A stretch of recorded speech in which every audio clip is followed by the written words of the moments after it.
The knock came just as the first flakes of snow began to fall, hours earlier than the old almanac had predicted, and Owen Whitmore set down the kettle he had been filling to wonder who in their right mind would be traveling the mountain past this late in the season. He opened the door to find an orc woman standing on his porch, pack slung over one shoulder, the dying light catching the green of her skin and making it seem almost to glow against the darkening sky. She was not tall, perhaps only slightly more so than he was himself, with an athletic build visible even through her traveling cloak, and her small tusks caught the light as she spoke. "I apologize for the intrusion," she said, her voice clear and direct. "I am seeking shelter for the night. The snow came earlier than expected, and the pass will be impassable by morning. I can pay." Owen found himself nodding before he had fully processed the request, years of frontier hospitality overriding any surprise at finding an orc on his doorstep. "No need for payment. Come in before you freeze." She stepped inside with a grace that surprised him, removing her pack carefully and setting it beside the door. Up close, he could see the intricate leather of her traveling gear, the quality of the buckles and straps, and the careful way she moved suggested someone accustomed to navigating uncertain terrain. "My name is Elara Northbrook," she said, extending a hand. "I am a cartographer with the Frontier Trade Guild." "Owen Whitmore," he replied, shaking her hand. Her grip was firm but not aggressive, warm despite the cold outside. "A cartographer. That is unusual work." "Someone has to map these routes," Elara said, a hint of amusement in her voice. "The old maps are worthless this far west. Half the trails they show no longer exist, and half the passes that do exist are not marked." Owen gestured toward the table. "Sit. I was about to make tea. You must be exhausted." "I am," she admitted, settling into one of the chairs with visible relief. "I have been walking since dawn, trying to beat the weather. I miscalculated." He busied himself with the kettle, aware of her presence in a way that made him feel oddly self-conscious. It had been 2 years since Martha had died. 2 years of living alone on this homestead, with nothing but the animals and the changing seasons for company. He had grown accustomed to silence, to the rhythms of solitary work, and now this stranger sat at his table and the house felt suddenly different. "How long have you been mapping the frontier?" he asked as he set 2 cups on the table. 5 years, Elara replied. "I started in the Eastern Territories, working my way west. This is my 3rd season in the mountains.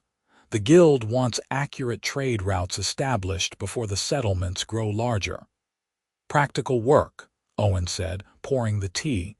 "These mountains can be treacherous if you do not know them." "You know them well." "Well enough. I have been farming here for 8 years. You learn the land or it kills you." Elara accepted the cup with a nod of thanks. "That is the truth. I have lost count of how many farmers and trappers have given me directions that saved my life. Local knowledge is worth more than any instrument." They drank in companionable silence for a moment, and Owen found himself studying her face. She had the strong features common to orcs, but there was a thoughtfulness in her eyes that spoke of careful observation, of someone who spent their time noticing details.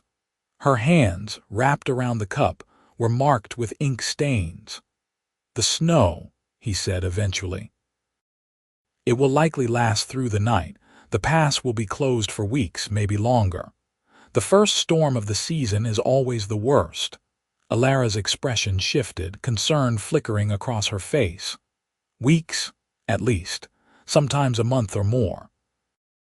The pass does not clear until late winter at the earliest." He paused. "You are welcome to stay. I have the space and it would be madness to try to push through now." She was quiet for a long moment, clearly weighing her options. "I do not want to impose. It is not an imposition." Like I said, the frontier has its own rules. You do not turn away travelers in winter. Then I accept, Elara said. Thank you. I will make myself useful. I am not accustomed to sitting idle.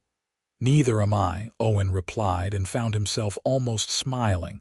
The first days established a rhythm. Owen rose before dawn as he always had, tending to the animals and checking the buildings for storm damage, while Elara took over the small guest room and set up what she called her working space. He glimpsed it once when the door was open, saw the maps spread across every surface, the careful notations in what looked like several different hands, the instruments he did not recognize laid out in precise order. She joined him for breakfast each morning, and they ate together in a silence that was not uncomfortable. Owen found himself appreciating her directness, the way she asked practical questions about the farm and listened carefully to his answers. She did not chatter or fill the air with meaningless words, and after 2 years of solitude he found that restful. "What do you grow here?" she asked on the third morning, gesturing toward the fields beyond the window. "Wheat mostly, some vegetables. Enough to feed myself and trade for what I need. The soil is not rich, but it is workable. And animals, chickens, a few goats, one stubborn cow who thinks she runs this place." He paused. "I used to have more, but after my wife died, I scaled back. One person can only manage so much." Elara nodded, her expression sympathetic but not pitying. "How long ago?" 2 years this past summer. Fever took her quick. She was well 1 week, gone the next. "I am sorry," Elara said quietly. "That must have been difficult." "It was," Owen admitted. He was surprised at how easily the words came. He had not spoken of Martha to anyone in months, the isolation of the homestead ensuring he saw other people only on rare trips to the distant trading post. "But you learn to keep going. The farm does not stop because you are grieving." "No," Elara agreed. "The world keeps moving." They washed the dishes together, an unspoken agreement that she would not be a passive guest, and then Owen headed out to work while Elara returned to her maps. But as the days passed, he found her joining him more often, watching as he repaired a fence or checked on the animals, asking questions that showed genuine interest. "Why do you anchor the posts that way?" she asked one afternoon, crouched beside him as he worked. "The ground freezes unevenly here. If you do not set them deep and at an angle, they shift come spring." He demonstrated, tamping down the earth. "It is all about understanding the land. Like reading terrain," Elara said.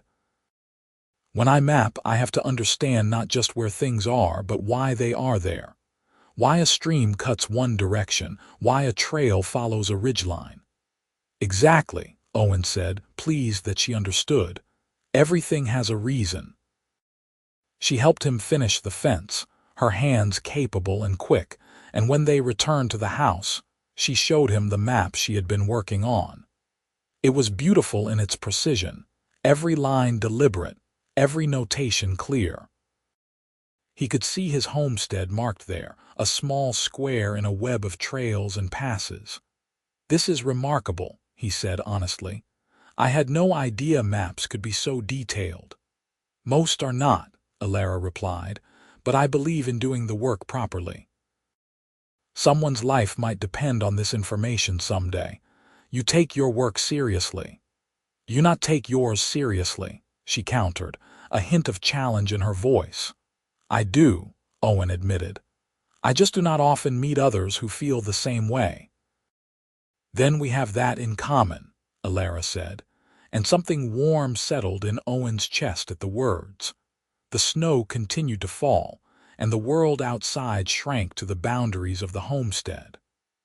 Owen found himself grateful for Elara's presence in ways he had not anticipated.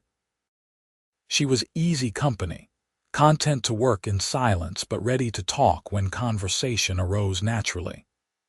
They debated the best way to store root vegetables, discussed the patterns of mountain weather, argued amiably about whether chickens had any intelligence whatsoever.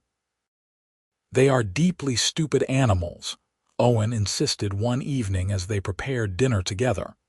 "They are survivors," Elara countered, chopping vegetables with practiced efficiency. "Stupid things do not survive. Have you met my chickens? One of them walks into the wall at least 3 times a day." Elara laughed, the sound bright and unexpected. "Perhaps that one is the exception." "Perhaps," Owen agreed and realized he was smiling again, something that had been rare these past 2 years. He began to notice small things about her. The way she bit her lower lip when concentrating on a particularly difficult map section. The ink stain that never quite faded from her right index finger. The careful way she braided her dark hair each morning, practical and neat. She moved through his house with a quiet confidence, never intrusive but fully present, and he found himself adjusting his own rhythms to accommodate hers without conscious thought. One evening, he found her sitting by the fire, a map spread across her lap, her expression frustrated. "Problem?" he asked, settling into the chair opposite. "This section," Elara said, pointing. "I've been over it 3 times and the measurements do not align properly. Either my instruments are off, which I doubt, or there is something about the terrain I am not understanding." Owen leaned forward to look. "May I?" She handed him the map and he studied it carefully, recognizing the area she had marked. "Here," he said, pointing. "This ridge. It curves back on itself in a way that is not obvious from the ground. I got lost there myself the first year, thought I was heading west when I was actually going south." Elara took the map back, studying it with renewed focus. "That would explain it. The curvature would throw off my sightings." She pulled out a pen and began making corrections, her movements quick and sure. "Thank you. I might have spent days trying to solve that." "Local knowledge," Owen said, echoing her words from their first night. "Valuable indeed," Elara agreed, glancing up at him with a smile that made his breath catch. He looked away, unsettled by the feeling, and stood to check the fire. This was ridiculous. She was a guest, a stranger who would leave as soon as the pass cleared, and he had no business feeling anything beyond basic hospitality. But as the days turned into weeks and winter settled fully over the mountains, Owen found it increasingly difficult to maintain that distance. He caught himself watching her as she worked, admiring the concentration on her face, the precise movements of her hands. He found himself looking forward to their evening conversations, to the way she challenged his assumptions and made him think about familiar things in new ways.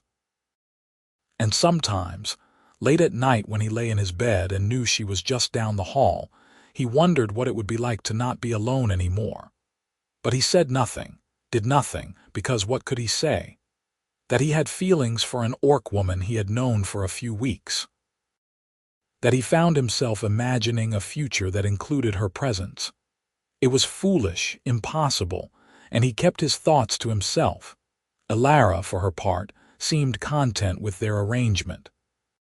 She worked on her maps, helped with the farm tasks, and settled into the rhythms of homestead life with an ease that surprised him. Sometimes, he caught her watching him with an expression he could not quite read, but she never said anything either, and they continued their careful dance of companionship that neither was willing to name as anything more. The winter solstice arrived, the longest night of the year, and Owen found himself marking it as he always had, with a simple meal and a fire built higher than usual. Elara helped him prepare the food, their movements synchronized after weeks of working together, and they ate slowly, savoring the warmth and the quiet. "My wife loved this night," Owen said suddenly, surprising himself. "She always said it was a reminder that even the darkest times eventually give way to light." Elara was quiet for a moment. "She sounds like she was wise." She was, Owen agreed. I miss her, but it is different now than it was. The missing, I mean, it has changed into something I can live with. That is how grief works, I think, Elara said softly. It does not disappear, but it transforms. Have you lost someone? Owen asked. My father, Elara replied. When I was young. He was a trader, always traveling, and one day he simply did not come home. I think that is part of why I do this work. Mapping the routes, making them safer. Maybe if the maps had been better, he would have found his way back. Owen reached across the table and took her hand, a gesture of comfort that felt entirely natural. I am sorry. Thank you, Elara said, her fingers curling around his. But like you said, the missing changes. It becomes part of who you are rather than something that consumes you. They sat like that for a long moment, hands linked across the table, and Owen felt something shift between them.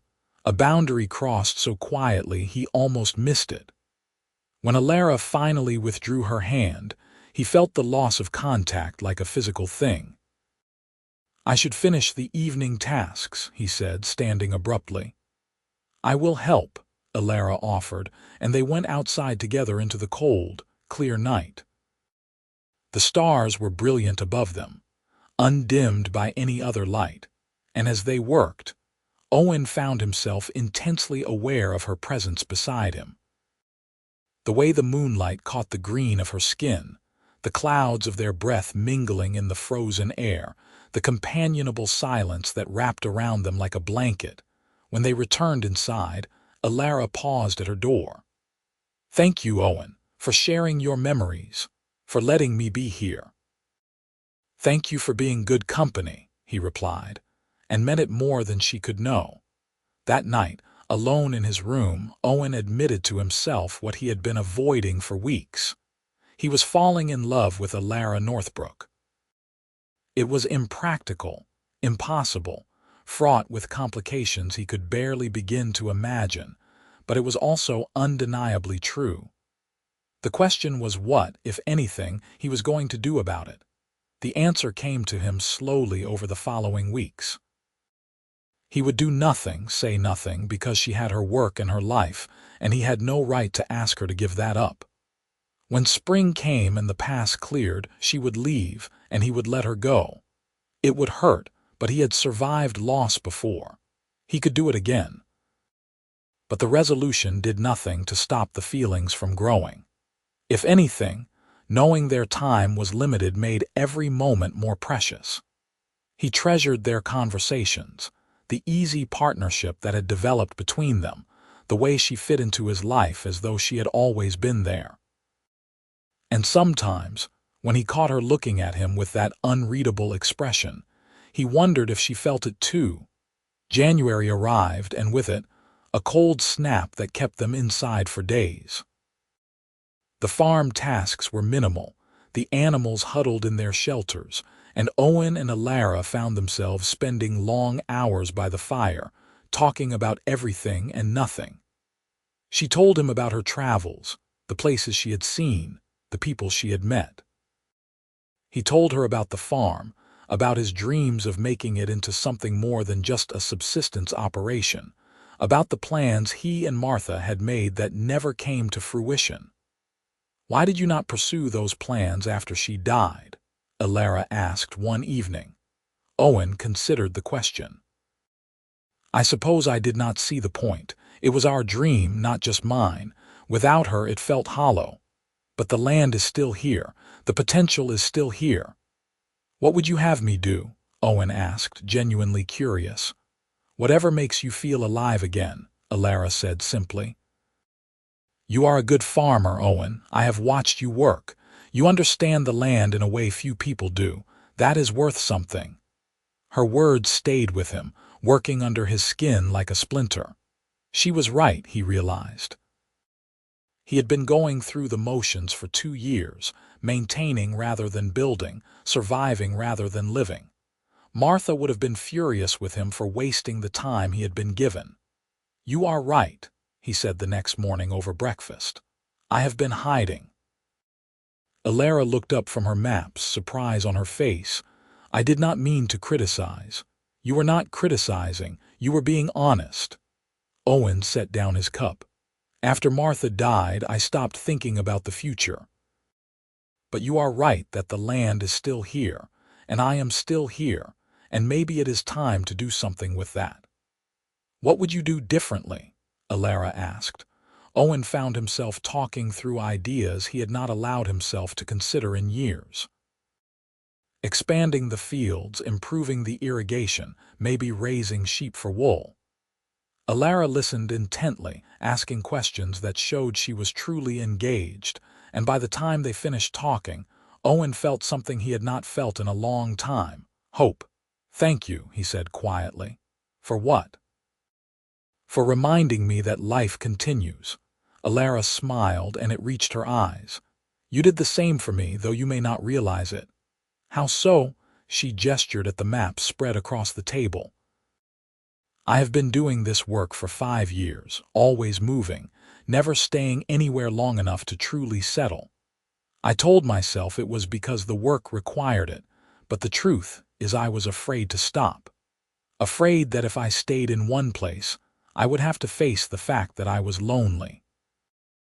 Owen's heart clenched at her words.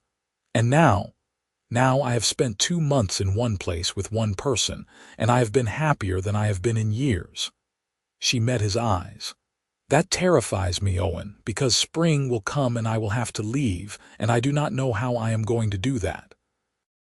The confession hung between them, raw and honest, and Owen found himself moving without conscious thought, crossing the space between them and kneeling beside her chair. "Then maybe you do not have to." "My work."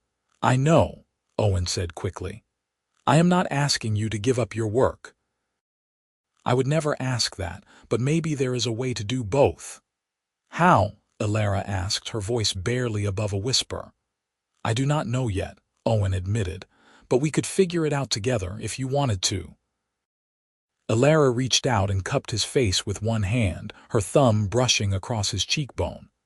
"I want to. I have wanted to for weeks, but I did not know if you felt the same." "I do," Owen said, his voice rough. "I love you, Elara. I know it is fast and I know it is complicated, but it is true." "I love you too," Elara replied, and then she was kissing him, and Owen felt like he was coming home after a long journey. They pulled apart eventually, both breathing hard, and Elara laughed softly. "We are going to have to figure this out." "We will," Owen promised. "We have time." Spring is still months away. But even as he said it, he felt the shadow of that approaching deadline. Spring would come, and with it, decisions that would shape the rest of their lives. For now, though, he had this moment, and he was determined to appreciate it fully.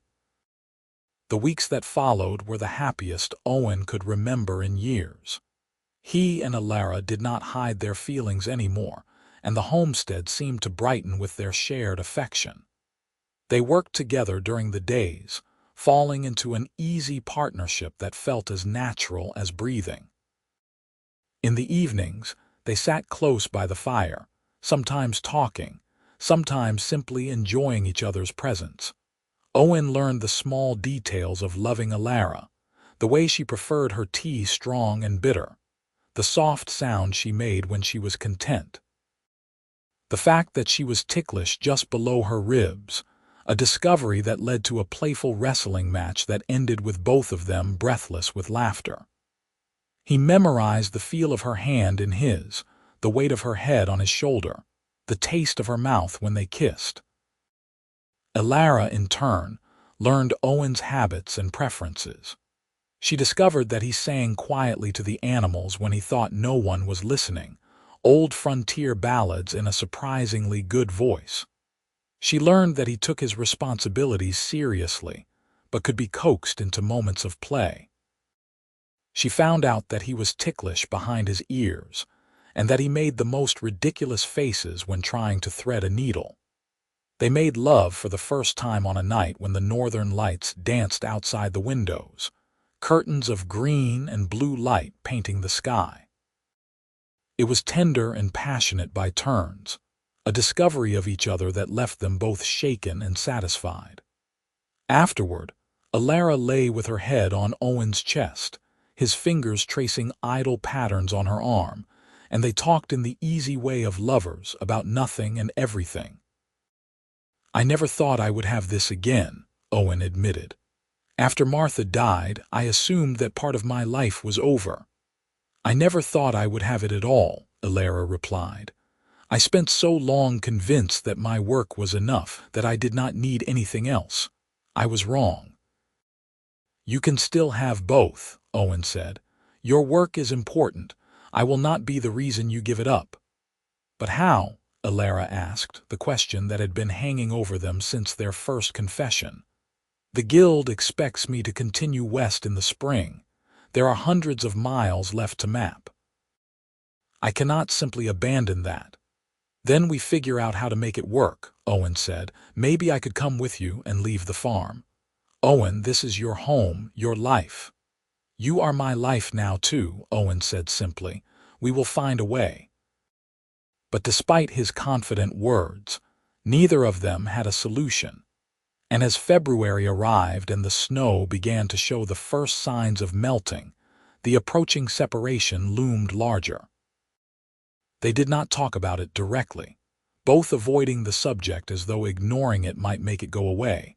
But the knowledge was there in every touch, every kiss, every quiet moment together. It was Elara who finally broke the silence, one evening when they sat at the table studying her maps. She had been quiet all day, her expression thoughtful, and now she looked up at Owen with a determined set to her jaw. "I have been thinking about our problem," she said. "And?" Owen prompted, his heart beating faster. "Look at this," Elara said, spreading out the map that showed Owen's homestead and the surrounding territory. "Do you see where your farm is located?" Owen looked, not sure what he was supposed to be seeing. "In the mountains near the pass." "Not just near the pass," Elara said, her excitement growing. "Look at the trails. This one comes up from the southern settlements. This one crosses over from the eastern territories. This one leads west toward the new mining camps. Your farm sits at the junction of 3 major trade routes." Owen studied the map more carefully, and she was right. He had never thought of it that way, focused as he was on his own small operation, but from this perspective, his homestead was positioned at a critical crossroads. "What are you thinking?" he asked.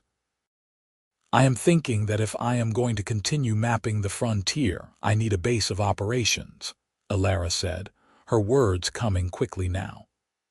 "Somewhere central, where I can store my equipment, compile my data, and return between survey trips. Somewhere that sits at the heart of the trade network I am trying to map."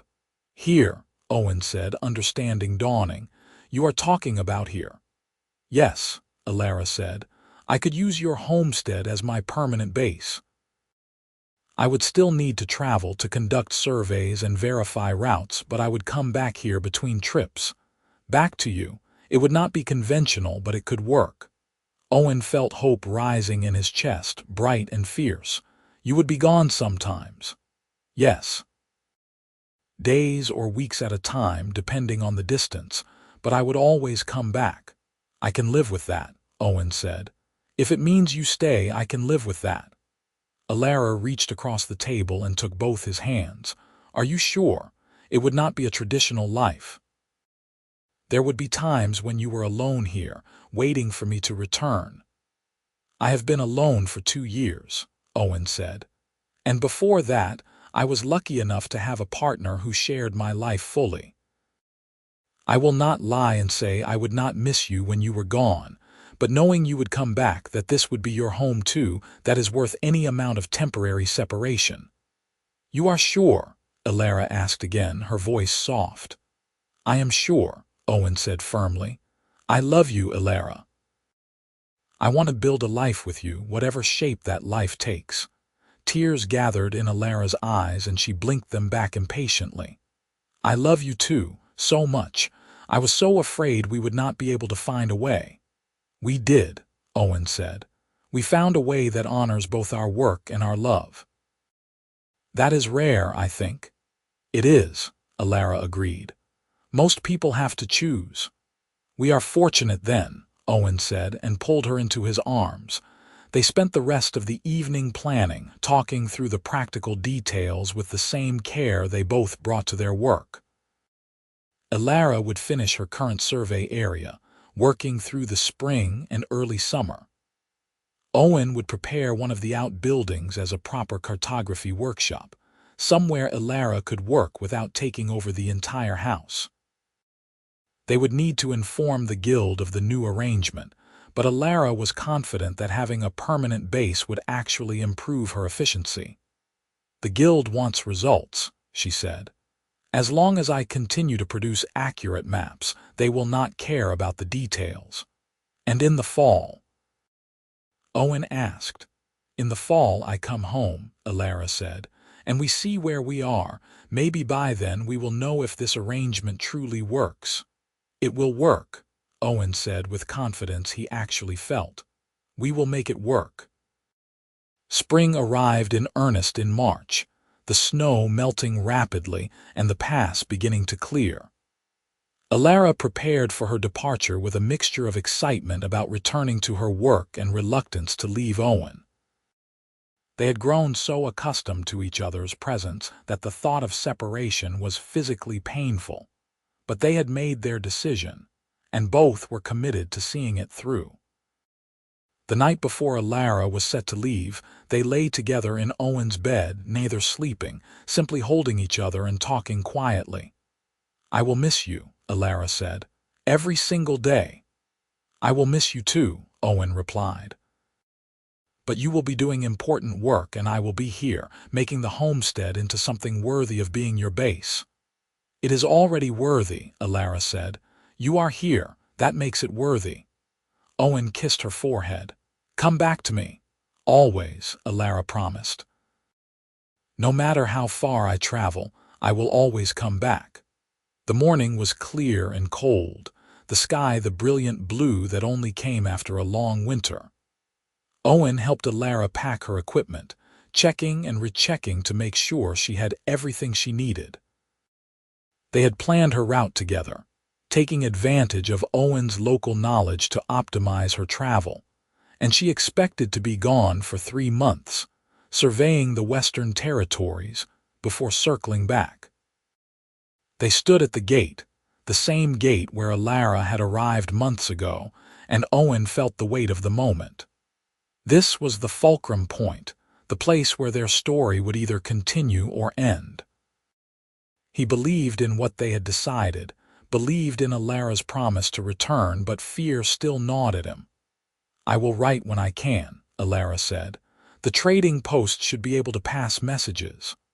I will wait for them, Owen said, and I will be here when you come back.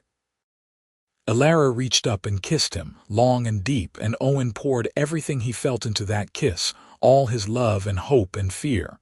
When they finally parted, both were breathing hard. I love you, Elara said.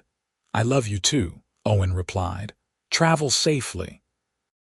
She shouldered her pack and turned toward the trail, and Owen watched her walk away, his heart in his throat.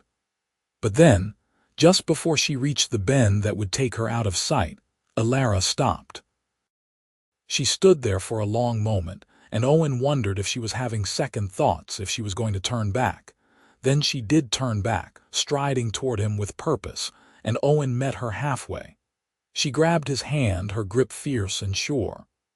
I am leaving, she said. But I am not leaving you. Do you understand the difference? I do, Owen said, squeezing her hand. Good, Elara said. Because this is my home now, you are my home, and I will come back. I know, Owen said, and he did know it, felt it in his bones. They stood there for another moment, hands linked, and then Elara released him and turned away again. This time, Owen did not feel the same fear. He watched her walk down the trail, watched her disappear around the bend, and then he turned back to the homestead and the work that waited for him.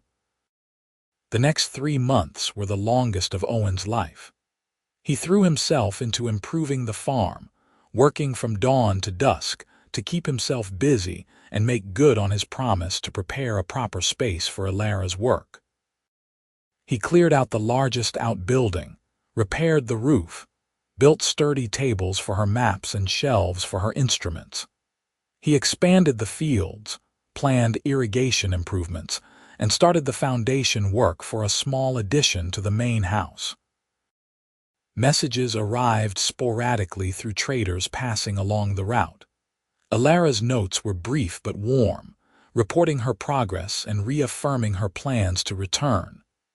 Owen cherished each one, reading them over and over until the paper grew soft with handling. He wrote back when he could, telling her about the improvements he was making, the way the farm was thriving, the fact that he missed her every single day. The isolation was harder this time than it had been before Elara arrived. Having known companionship again, having known love, made the solitude more acute. But Owen held on to the promise of her return, the knowledge that this was temporary, and that sustained him through the long, quiet evenings. Summer arrived in full glory, and with it, the first hints that Elara's survey season was nearing its end. Her last message said she had finished mapping the western mining camps and would begin the journey home soon. Owen found himself counting days, watching the trail with an eagerness he did not bother to hide. And then one morning in late July, as Owen was checking on the new irrigation channels, he saw a figure coming up the trail. He knew immediately it was Elara, recognized her gait and the way she carried herself, and he dropped his tools and ran toward her, his heart pounding. Elara dropped her pack and ran too, and they met in the middle of the trail, colliding with enough force to nearly knock them both over. Owen wrapped his arms around her and held on tight, breathing in the familiar scent of her, feeling the solid reality of her presence. "You came back," he said, even though he had known she would. "I promised," Elara replied, her voice muffled against his shoulder. "I told you I would always come back."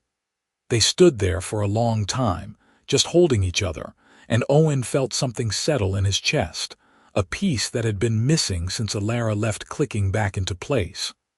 When they finally pulled apart, Elara was smiling, her eyes bright. "Show me what you have built," she said, taking his hand. They walked back to the homestead together, hand in hand, and Owen showed her all the improvements he had made. The cartography workshop drew an exclamation of delight, Elara running her hands over the tables and shelves with obvious appreciation. The house addition was still unfinished, but she could see the shape it would take, and she approved of his plans. "This is perfect," she said. "Owen, you have done so much." "I wanted it to be ready for you," Owen said. "I wanted you to feel like this was truly your home." "It is," Elara said firmly. "It absolutely is." They spent the rest of the day reuniting in all the ways that mattered. They talked, sharing the details of their time apart in person rather than through brief messages. They made love, relearning the shape and feel of each other with a tenderness that brought tears to both their eyes. They made plans, discussing Elara's next survey trip and the improvements still needed to make the homestead function as a proper mapping base. "I will need to leave again in October," Elara said that evening as they sat together watching the sun set. "The southern routes need verification before winter." "How long?" Owen asked, though the answer did not frighten him the way it might have before. 6 weeks, maybe 2 months. But then I will be home for the winter and we can work on compiling the year's data."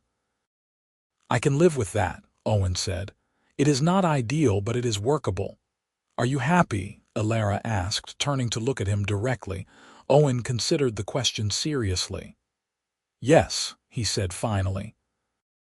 "I miss you when you are gone, and I wish we could be together all the time, but this life we are building, it feels right. It honors both of us."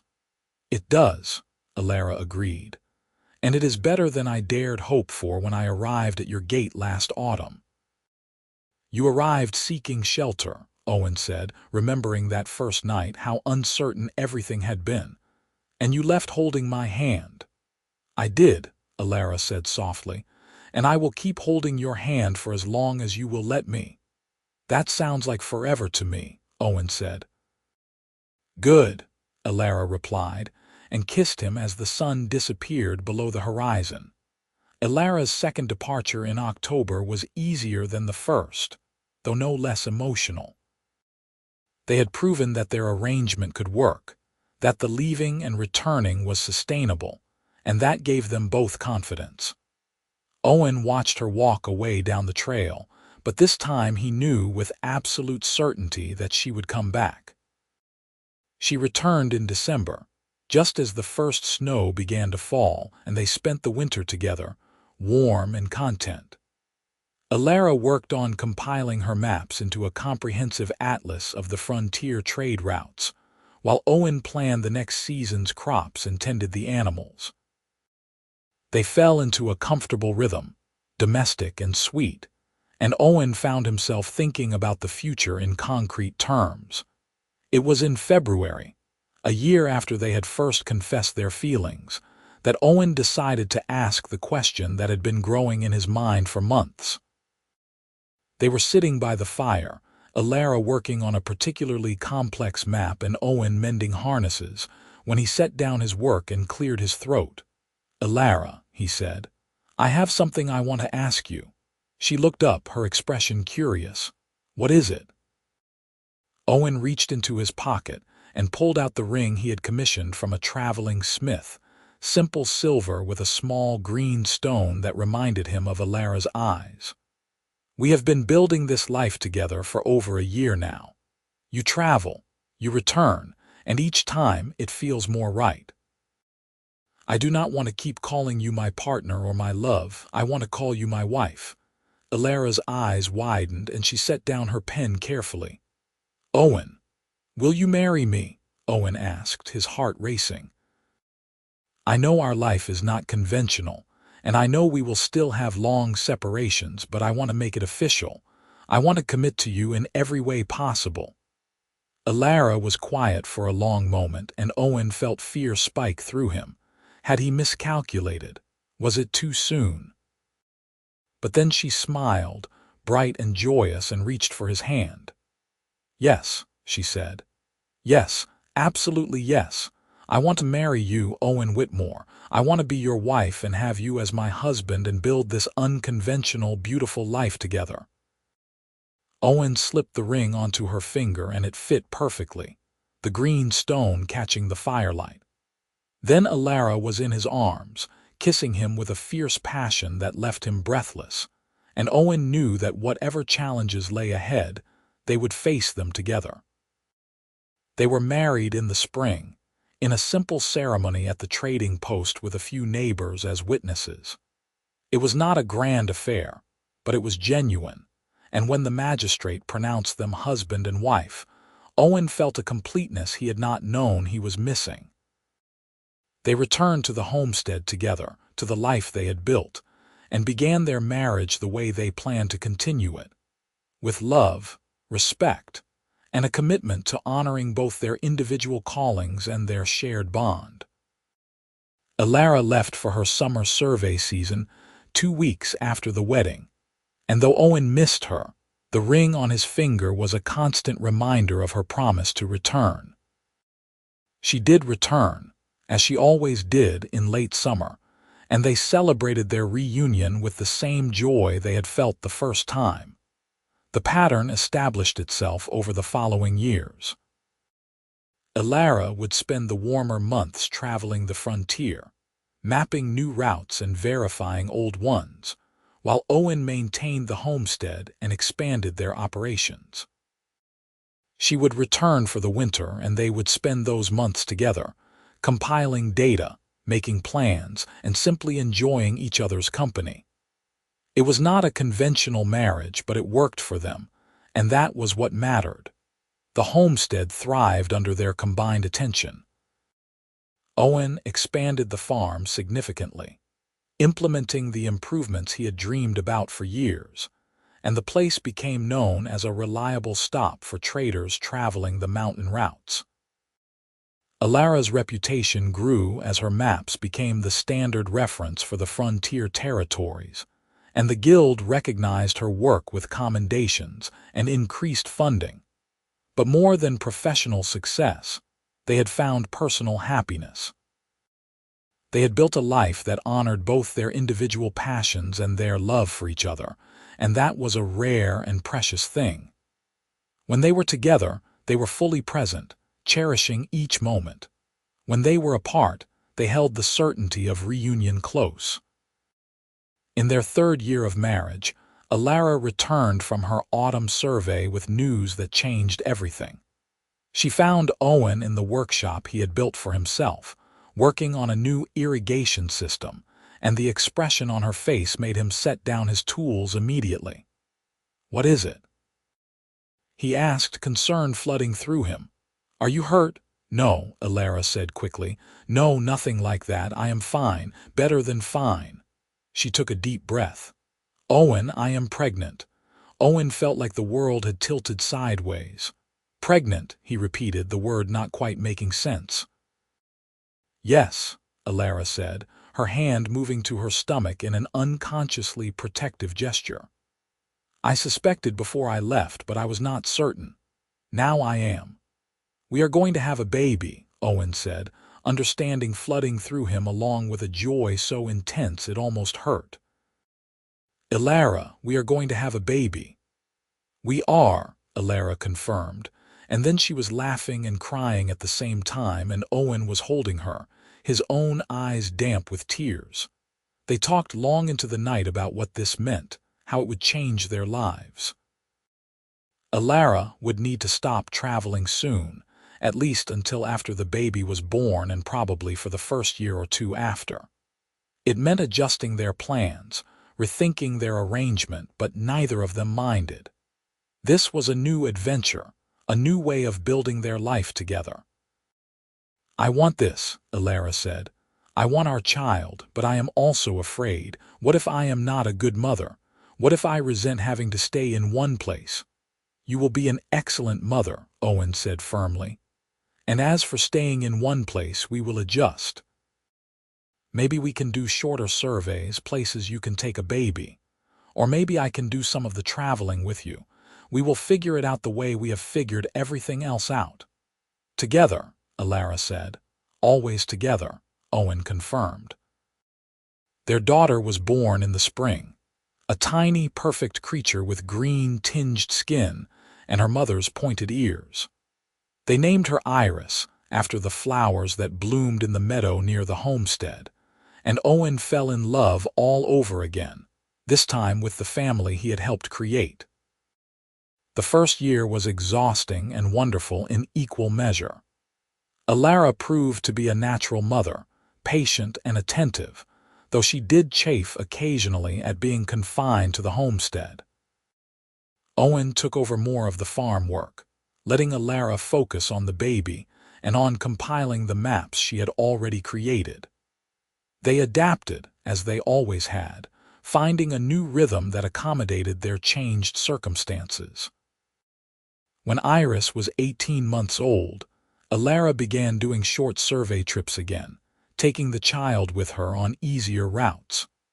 Owen worried at first, but Elara was careful and competent, and Iris seemed to thrive on the travel.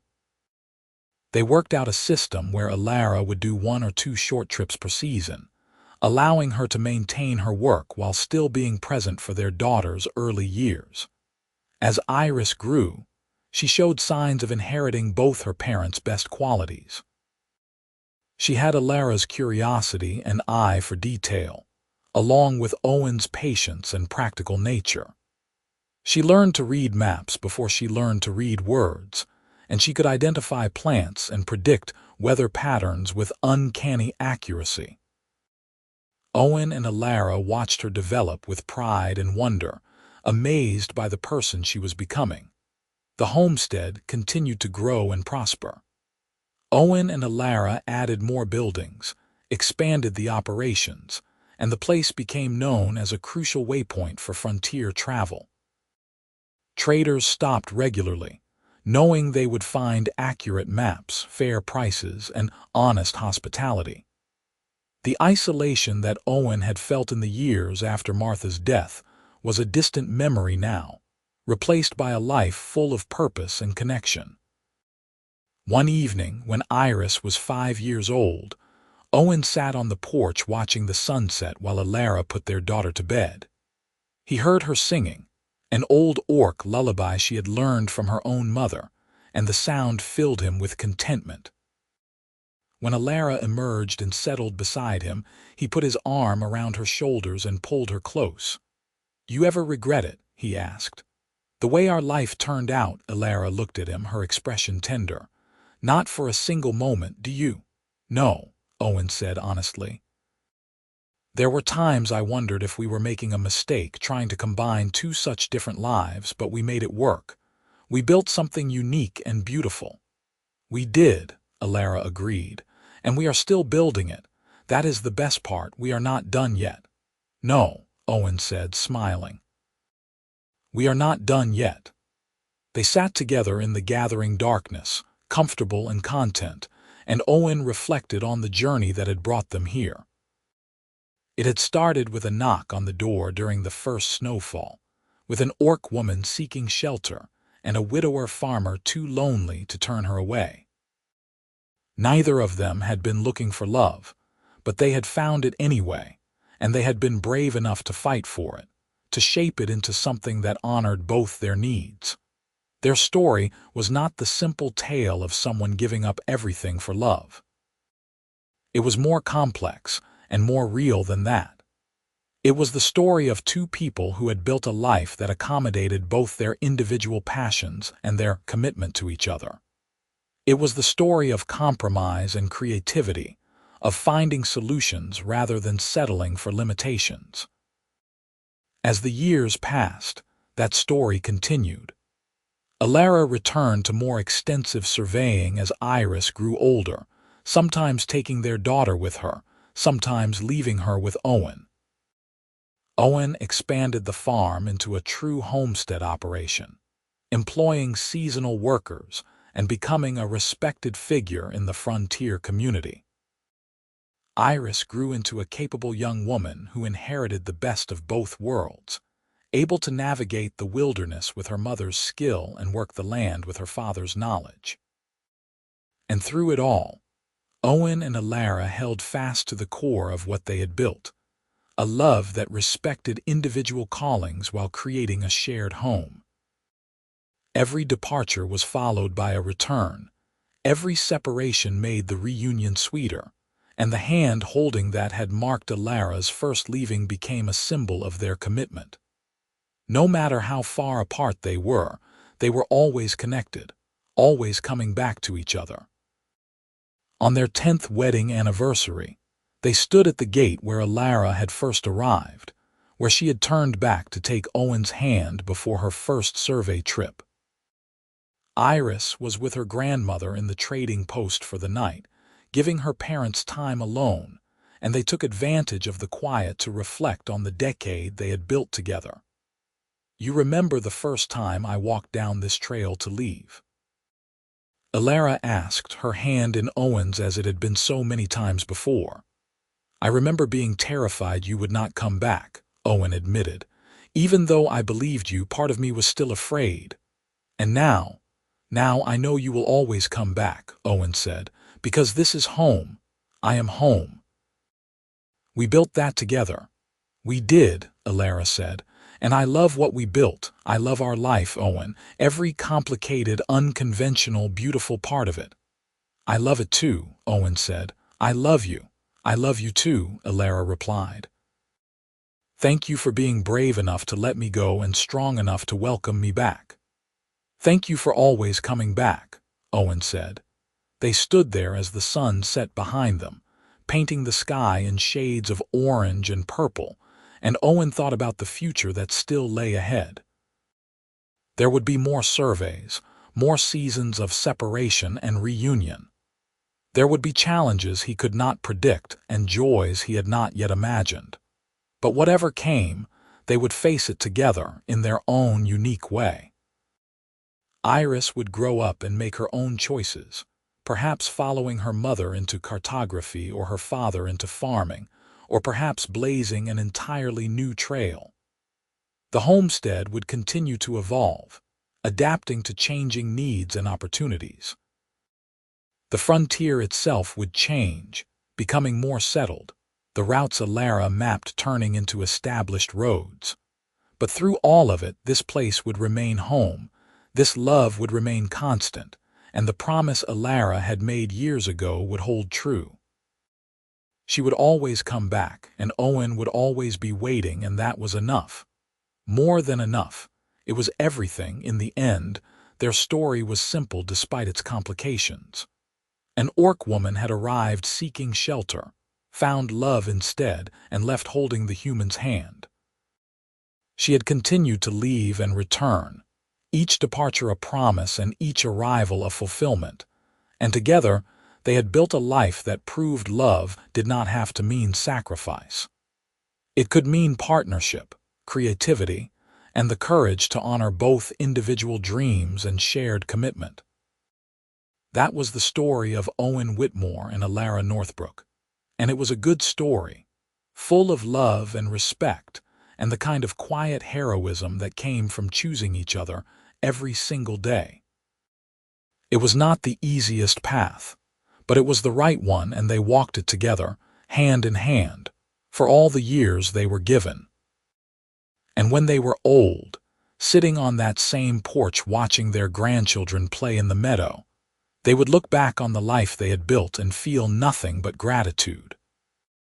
Gratitude for the storm that had brought Elara to Owen's door, for the courage to admit their feelings, for the creativity to find a solution that honored them both, and for the love that had sustained them through years of partings and reunions.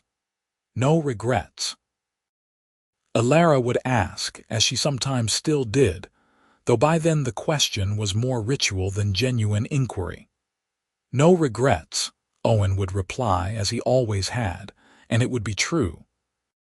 Because their story, unconventional as it was, had given them everything they needed: love, purpose, family, and home.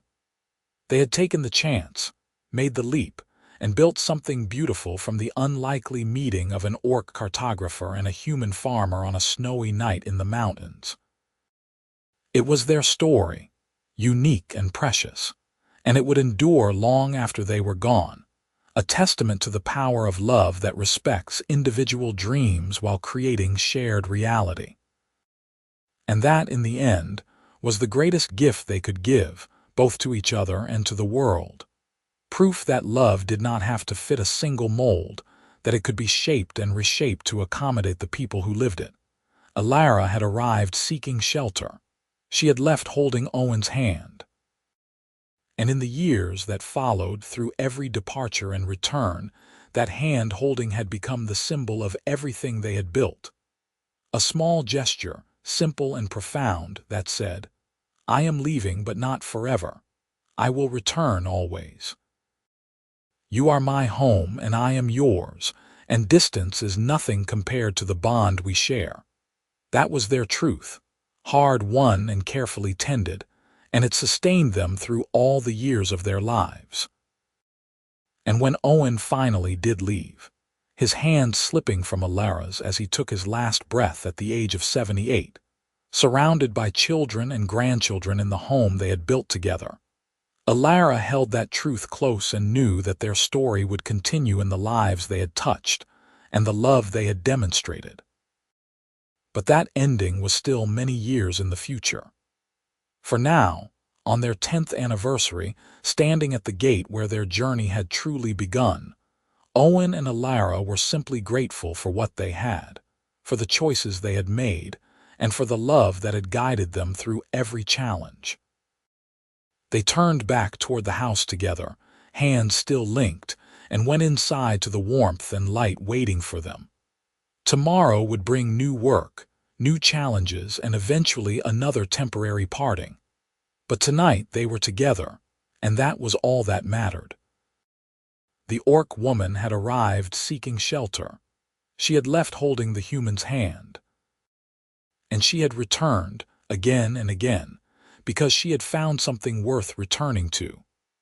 A love that celebrated rather than confined, a partnership that honored rather than demanded, and a home that was defined not by walls but by the hearts that beat within it.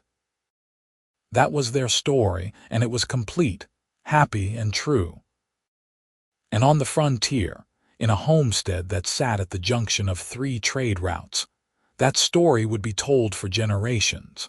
A reminder that love could take many forms, and that the best solutions were often the ones that required creativity, courage, and an unwavering commitment to honoring both self and other.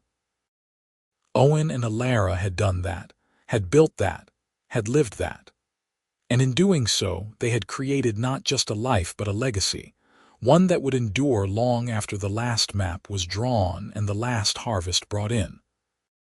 A legacy of love, respect, and the profound truth that home was not a place but a person, and that person was worth any amount of distance, any number of partings, as long as the returns were certain and the love was true. Their story had a happy ending because they made it happy, through choice and effort, and an unshakable belief in what they had found together. And that, perhaps, was the most important lesson of all, that happy endings were not given but created, built day by day through love, patience, and the courage to keep choosing each other no matter what challenges arose. The orc woman had arrived seeking shelter. She had left holding the human's hand, and in the space between those 2 moments, between arrival and departure, they had found everything that mattered: love, home, future, hope, and the quiet certainty that no matter what came next, they would face it together, hand in hand, hearts aligned, building their unique and beautiful life one day at a time. That was their story. That was their truth. And it was enough. More than enough. It was everything.